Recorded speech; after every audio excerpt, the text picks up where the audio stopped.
આજના સમયમાં મોટા ભાગના યુવાનો ખૂબ મહેનત કરે છે, કામ પણ ખૂબ કરે છે, દોડાદોડી પણ ખૂબ કરે છે, પણ હકીકતમાં કોઈ પણ જાતના લક્ષ્ય નક્કી કર્યા સિવાય માત્ર આ રીતે ઘાંઘા થઈ અને દોડાદોડી કરતા હોય તો એ જીવનમાં કાંઈ ઉપયોગી થાય નહીં. કોઈ પણ લક્ષ્ય નક્કી કરીએ એ લક્ષ્ય આપણા જીવનના મૂલ્યો સાથે જોડાયેલું હોવું જોઈએ તો જ આપણને ફાયદો થાય. નહીંતર ગમે તેવું લક્ષ્ય આપણને સાબિત મળી જાય તો એનાથી ફાયદો શું? આ વાતને સમજાવવા માટે મારે એક વાર્તા લેવી છે. આજની વાર્તા લક્ષ્ય હંમેશા આપણા જીવન મૂલ્યો સાથે જોડાયેલું હોવું જોઈએ.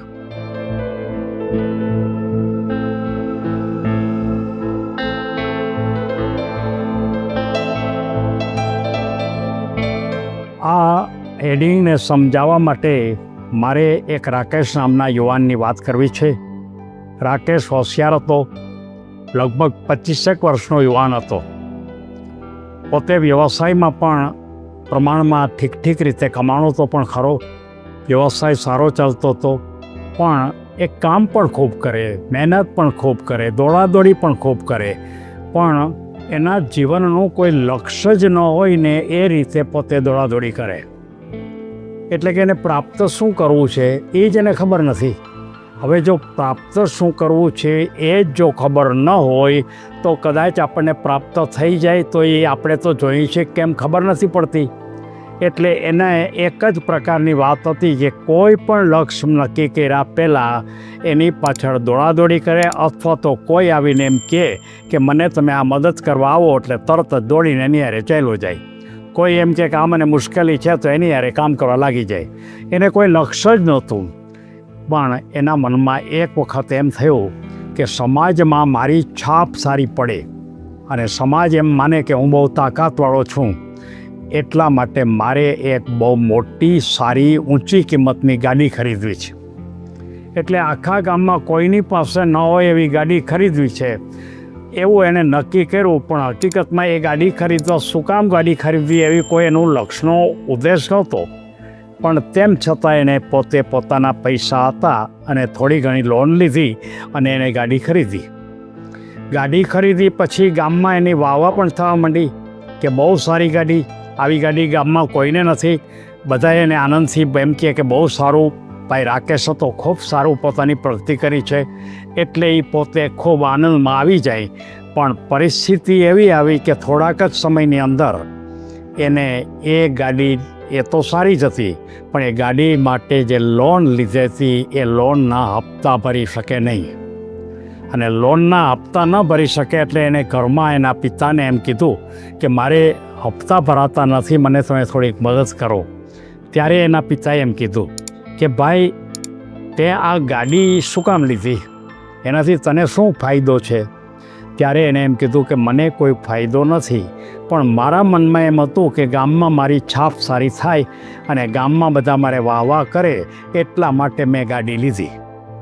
પછી થયું શું તો કે 2-3-4 દી બધાએ વાહ કરી, ત્યાર પછી તો કોઈ કંઈ કહેતું પણ નથી. અને મેં આ પૈસા લોન લીધેલી, લોનના પૈસા તો ભરાતા નથી. ત્યારે એના પિતા એમ કહે છે ભાઈ જિંદગીની અંદર માત્ર દેખાડો કરવા માટેની ભૂમિકા ઉપરનું લક્ષ્ય આપણા માટે કોઈ કામનું નથી. લક્ષ્યનો કંઈક અર્થ હોવો જોઈએ. આપણા જીવનમાં જેની કોઈ ઉપયોગિતા નથી, આપણા જીવનની અંદર એની કોઈ અત્યારે આવશ્યકતા પણ નથી, એવો લક્ષ્ય એ અર્થ વગરનું કહેવાય. અને એ અર્થ વગરનું લક્ષ્ય તમે પ્રાપ્ત કરી લ્યો તો એ તમને ફાયદો શું? ત્યારે તરત જ રાકેશના મનમાંથી થયું કે મારા પિતા જે કહે છે ને એ વાત સાચી છે.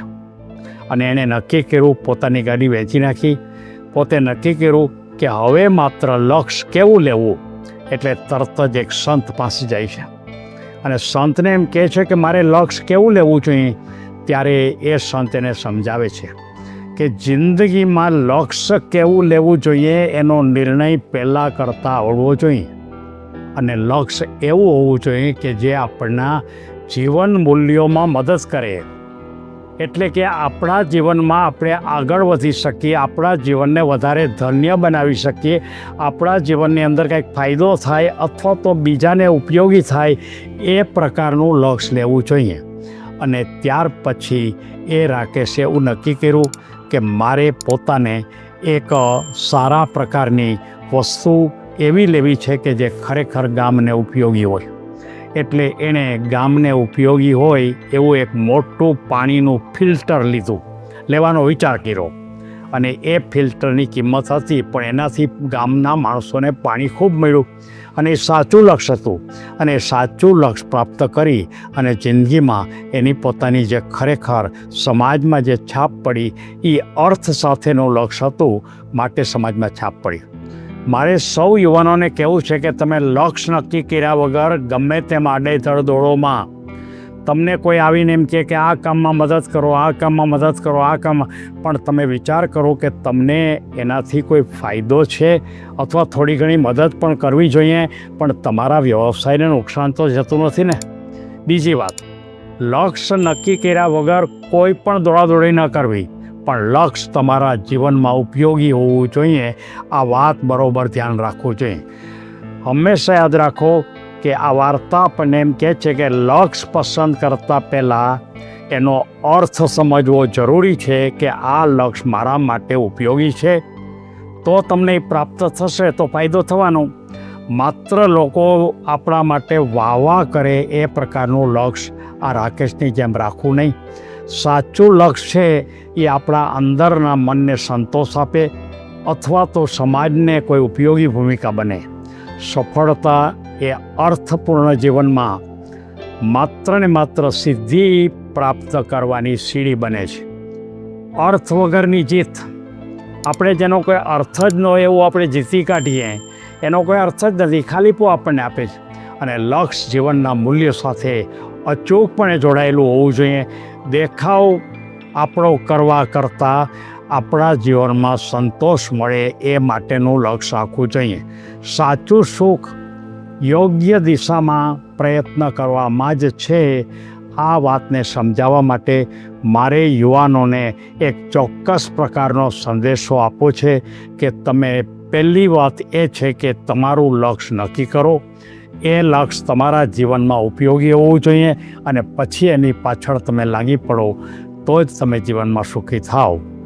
આ વાત બતાવવા માટે સૌ કોઈ યુવાનો ધ્યાન રાખે અને સૌને શુભેચ્છા.